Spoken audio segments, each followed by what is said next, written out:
Whiskers was a black and white cat. He was very mischievous. Mrs. Pawsley was a kind baker. She baked delicious treats. Her bakery was on a sunny street. S1. Media. Sunny street with bakery storefront on sunny day. Meow! I can't help but get into a bit of trouble sometimes. Oh, I do love baking for everyone in the neighborhood. Mrs. Pawsley had a big heart. She loved animals. She especially loved cats. She always left out a saucer of milk. It was for any stray cats passing by. There you go, little ones. A nice treat for you.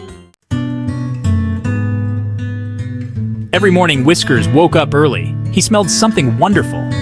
What is that delicious smell? The smell came from Mrs. Pawsley's bakery. It was the smell of freshly baked bread. Fresh bread, straight from the oven. Whiskers followed his nose. He tiptoed down the street. He reached the bakery door. He peeked inside. Just a little closer. Mrs. Pawsley was baking a cake. She turned around. She saw Whiskers. He was hiding behind a bag of flour. Was she angry? Not at all. Oh, hello there, Whiskers. What are you up to? Hello, Whiskers, she said. Would you like a treat?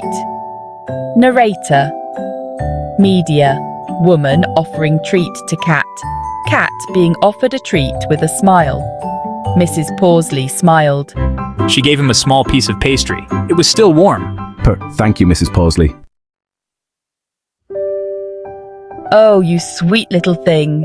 Narrator. Whiskers purred. He rubbed against her legs. He loved the pastry. S1. Media. Cat rubbing against a person's legs, lovingly. Mrs. Pawsley petted his head. Every day, Whiskers visited the bakery. Every day, Mrs. Pawsley gave him a treat. They became friends. Mrs. Pawsley baked extra treats now. She knew Whiskers would come. She liked seeing him happy. These are just for you, Whiskers. Whiskers wasn't mischievous at the bakery anymore. He sat quietly. He waited for his treat. He purred with happiness. Whiskers and Mrs. Pawsley became the best of friends. She was always kind to him. He brought her joy every day. You're my special little friend, Whiskers. Their story teaches us about kindness. It shows us that friendship can be found in unexpected places.